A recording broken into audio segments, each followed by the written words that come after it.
Hello friend, सीमा की नन्ही मुन्नी बगिया में आपका स्वागत है। आज मैं तुलसी जी के महत्व के बारे में बताऊंगी और ये बताऊंगी तुलसी जी कितने प्रकार के होते हैं, उसमें क्या अंतर होता है। तुलसी जी 3 प्रकार के होते हैं: राम तुलसी, श्याम तुलसी और साईं तुलसी। राम तुलसी, श्याम तुलसी तो देखने में एक ही तरह के होते हैं, लेकिन साईं तुलसी का पत्ता थोड़ा लंबा लंबा पतला होता है और उसका मंजर बड़ा बड़ा होता है। साईं तुलसी आपको बहुत कम घरों में मिलेगा, कहीं कहीं मिलता है, या साईं मंदिर में, जहाँ साईं जी का मंदिर होगा, साईं राम का, वहाँ आपको साईं तुलसी ज़रूर लगा हुआ मिलेगा। इसलिए आज मेरे पास तो साईं तुलसी का मैं नई वीडियो बनाई हूँ, इसलिए आपको सिर्फ राम तुलसी और श्याम तुलसी के बारे में जानकारी दूंगी। देखिए, ये राम तुलसी है। आप देख रहे हैं इसका पत्ता बिल्कुल ग्रीन है, इसका जो ब्रांचेज भी है हल्का सफ़ेद कलर पर है, मतलब ब्राउन कलर में है, हम देख रहे हैं। इसी तरह ये पुराना पेड़ भी हो जाएगा तो इसका पत्ता ग्रीन ही रहता है। ये मतलब कलर चेंज नहीं होता, इसका पर्पल चेंज नहीं होता। देख रहे पत्ता का एकदम पूरा, देखिए एकदम ग्रीन पत्ता है, और इसका ब्रांचेज भी ब्राउन ही है, इसमें ही अंतर है। और बाकी भगवान पर दोनों ही तुलसियाँ चढ़ता है, एकदम चाहे राम तुलसी हो चाहे श्याम तुलसी हो, दोनों ही तुलसी चढ़ता है। हमारे यहाँ कोई भी पूजा पाठ बिना तुलसी दल का नहीं होता है, तुलसी दल उसमें रहता ही रहता है। किसी भी भगवान जी को तुलसी का भोग लगता ही है। देखिए, ये पुराना पेड़ है, बहुत पुराना पेड़ है।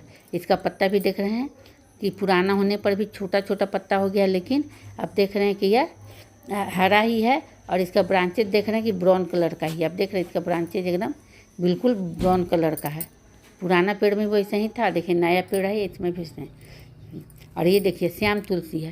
श्याम तुलसी में देखिए इसका ब्रांचेज आप देख रहे हैं बिल्कुल पर्पल कलर का है एकदम, और इसकी पत्ती पर्पल कलर का है, तो डार्क ग्रीन है, और इसमें हल्का इसका पत्ता हल्का हल्का पर्पल कलर का है। दोनों में ये अंतर है कि राम तुलसी खाने में थोड़ा सा मीठा लगता है और श्याम तुलसी थोड़ा सा कड़वा रहता है खाने में।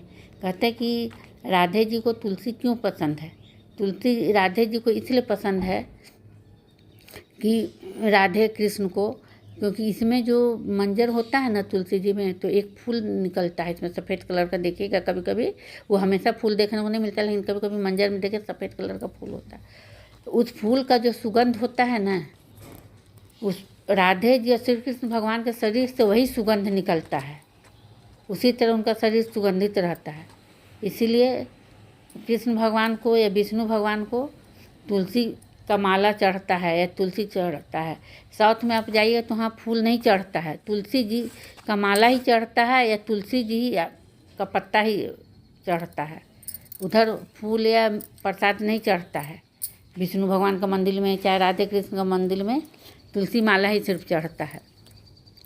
तुलसी का तो हर जगह पे महत्व है। कहा जाता है कि एक बार जब हनुमान जी सीता जी का हाथ का खाना खाने के लिए आग्रह किए थे, तो सीता माता जब खाना बनाने लगे थे तो वो उनका खाना का पूर्ति नहीं कर पाए थे, इतना हनुमान जी खा रहे थे। वो थक गई थी, परेशान हो गई थी। तब राम जी के पास जाती है, तब उन्होंने बताया कि एक तुलसी का दल आप थाली में करके हनुमान जी के सामने रख दीजिए। और जब उनके सामने रखा गया तो एक दल खा कर ही उनका भूख मिट गया हनुमान जी का, और उनका क्षुधा शांत हो गया। इस तरह हमारे यहाँ यदि किसी की मृत्यु भी होती है तो तुलसी जल दिया जाता है, पानी में तुलसी डालकर दिया जाता है कि ताकि उसको स्वर्ग मिले। इसी तरह कहा जाता है कि यदि किसी का दाह संस्कार होता है और उसमें तुलसी का लकड़ी डाल दिया जाता है तो वह सीधा स्वर्ग को जाता है।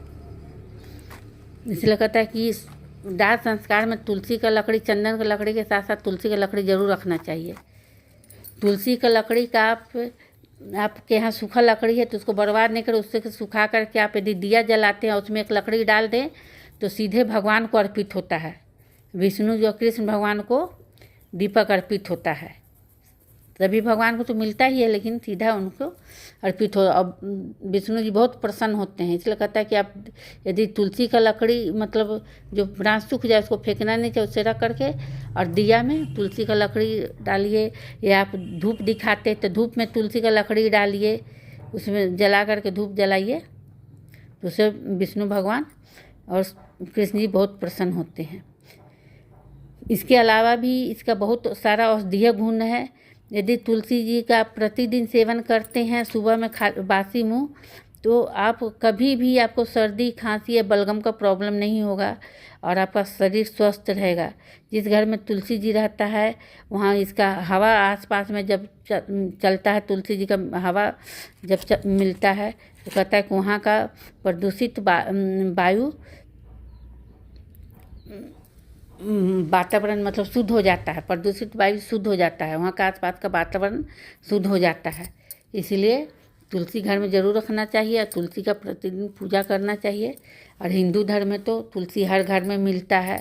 कार्तिक मास में तुलसी जी का बहुत ज़्यादा महत्व है, क्योंकि लोग गंगा नहाते हैं और पूरा महीना तुलसी जी का पूजा करते हैं।